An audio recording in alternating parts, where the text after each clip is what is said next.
तो एक स्थान जो सृष्टि और सृष्टा से परे है, एक आयाम जो जीवन और मृत्यु से परे है। बस कोशिश करके देखें। कल एक दिन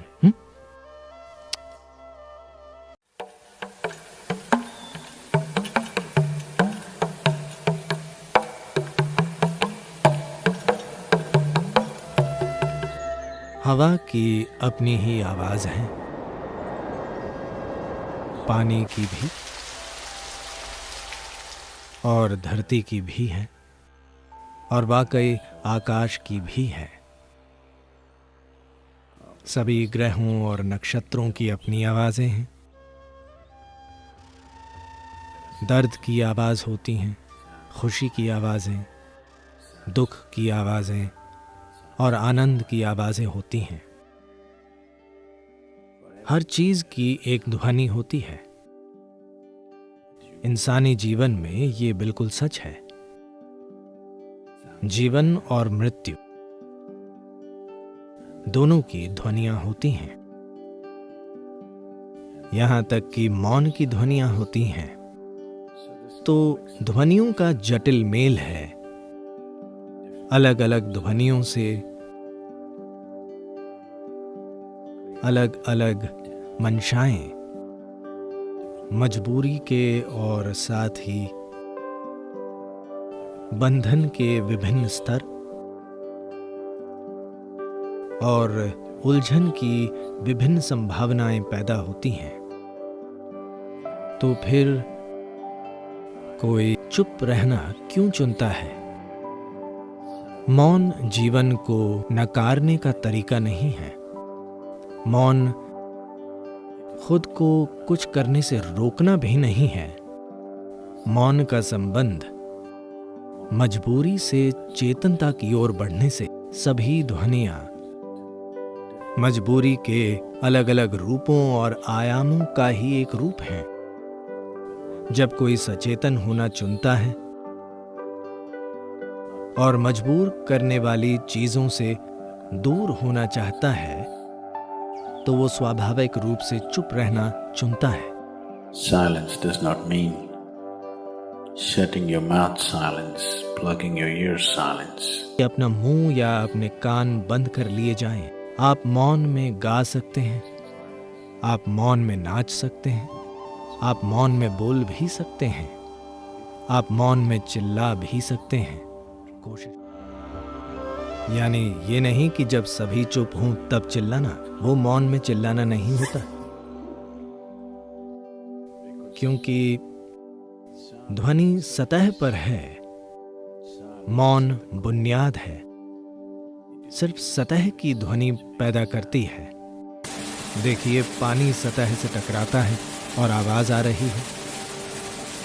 गहराई में कोई आवाज नहीं होती। जीवन ऐसा ही है। सतह पर ध्वनियों का एक बहुत ही जटिल जाल है। ध्वनियों का चक्रव्यूह है, पर मूल में कोई ध्वनि नहीं है। अंग्रेजी भाषा में नो साउंड के लिए कोई शब्द नहीं है। हम इसे निशब्द कहते हैं। इसका अर्थ है ध्वनि बिल्कुल न होना, ध्वनि का पूर्ण अभाव। ध्वनि न हो तो प्रतिध्वनि भी नहीं होगी। प्रतिध्वनि नहीं होगी तो जीवन नहीं होगा। जीवन के नहीं होने से सृष्टि नहीं होगी। सृष्टि न होने का अर्थ है सृष्टा भी नहीं होगा। तो एक स्थान जो सृष्टि और सृष्टा से परे है, एक आयाम जो जीवन और मृत्यु से परे है, उसे निशब्द कहा जाता है। ये किया नहीं जा सकता। आप ये बन सकते हैं। आमतौर पर ये बताने के लिए दो शब्दों का प्रयोग किया जाता है। एक है मौन, यानी आप चुप्पी का अभ्यास कर रहे हैं। आप चुप नहीं हैं, आप मुंह बंद करके चुप हो गए हैं। ये निशब्द नहीं है। मौन यानी चुप्पी का अभ्यास करना। अभ्यास करने का अर्थ है आप खुद वो नहीं हैं, मौन का अभ्यास करने और मौन होने में अंतर है। तो मौन होने या इस संभावना का एक अर्थ है स्थिर हो जाना, पूरी स्थिर हो जाना।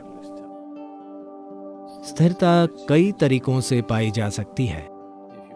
एक सांप भी स्थिर होता है, एक बाघ भी शिकार करते हुए स्थिर, चौकन्ना पर बिल्कुल स्थिर। ये स्थिरता के विभिन्न आयाम हैं जिनका काम जीवन चलाना है। अगर सांप हिलेगा डुलेगा तो मारा जाएगा। अगर शेर स्थिर नहीं रहेगा तो उसे भोजन कभी नहीं मिलेगा। ये जीवन चलाने की चीजें हैं। हमें जिंदा रहने के लिए कुछ करना जरूरी है।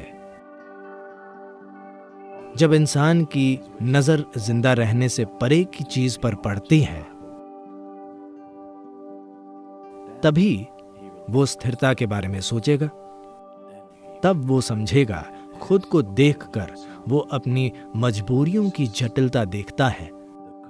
तब समझता है कि इसका एक ही हल है, स्थिर होना। इस शरीर को और इस मन को स्थिर करने के लिए कुछ कोशिश जरूरी है। Take some effort.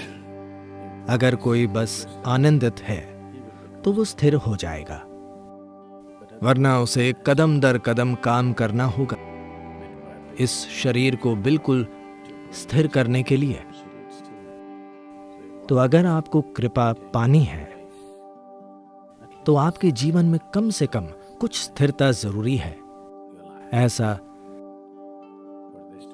तभी होगा जब आपके जीवन में कुछ मौन होगा। अगर अभी नहीं हो पा रहा तो कम से कम थोड़ा सा मौन का अभ्यास। 1 घंटे में अगर आप अभी 1573 शब्द बोल रहे हैं तो आप जितने भी शब्द बोल रहे हैं वही बातें 50% कम शब्दों के साथ कहने की कोशिश करें। अचानक आप हर चीज के प्रति बेहद सचेत हो जाएंगे। फिलहाल मौखिक दस्त हो रहा है। 1573 यानी दस्त, ठीक है। अब अगर आपको आधे शब्दों में वही बातें कहनी हो तो बहुत सचेत रहना होगा, वरना आप नहीं कह पाएंगे। बस कोशिश करके देखें। कल एक दिन 1 घंटे में आमतौर पर आप जितने शब्द बोलते हैं उसे आधा कर दें। अपनी गतिविधियां कम न करें, वही बातें कहें, लेकिन आधे शब्दों में पूरी दुनिया कितनी अच्छी हो जाएगी।